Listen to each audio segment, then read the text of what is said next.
सरकारने मराठा समाजाला टिकणारं आरक्षण दिलंय असं मुख्यमंत्र्यांनी सांगितलं। वळू आता पुढच्या बातमीकडे। पुण्यातून एक महत्त्वाची बातमी आहे। पंतप्रधान नरेंद्र मोदी यांच्या दौऱ्याच्या पार्श्वभूमीवर पुणे पोलीस आता ॲक्शन मोडवर आलेले आहेत। पुण्यातून एका संशयास्पद व्यक्तीला पोलिसांनी ताब्यात घेतले। पुणे पोलिसांनी येरवडा भागातील एका पंचतारांकित हॉटेलमधून एकाला ताब्यात घेतलेले आहे। अब्दुल रुमी असं या ताब्यात घेतलेल्या व्यक्तीचं नाव आहे। 48 वर्षाच्या व्यक्तीला पोलिसांनी ताब्यात घेतलेलं आहे। रुमी हा मूळचा तमिळनाडू येथील रहिवासी असल्याची प्राथमिक माहिती समोर येते। येरवडा परिसरात असलेल्या एका पंचतारांकित हॉटेलमधून त्याला ताब्यात घेतलेलं आहे। आपण अधिक माहिती घेऊया। आमचे प्रतिनिधी अक्षय बडवे आपल्यासोबत आहेत। अक्षय, नरेंद्र मोदींचा दौरा आहे, कडक बंदोबस्त आहे, ही संशयित व्यक्तीबाबत काय माहिती समोर आली आहे? नक्कीच गेल्या 2-3 आठवड्यांपासून पुणे पोलीस जे आहेत ते पंतप्रधान नरेंद्र मोदी यांच्या दौऱ्यानिमित्त ॲक्शन मोडमध्ये आहेत।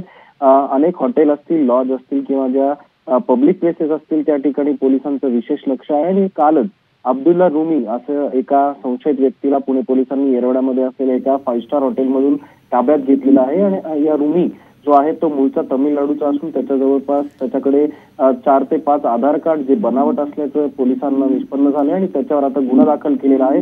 नेमका हा रुमी पुण्यात काय करत होता, कशासाठी आला होता? तुम्ही सविस्तर माहिती दिलीत त्याबद्दल धन्यवाद। या संशयित व्यक्तीकडून 4 ते 5 बनावट आधार कार्ड आणि काही मोबाईल सिम कार्ड देखील पोलिसांनी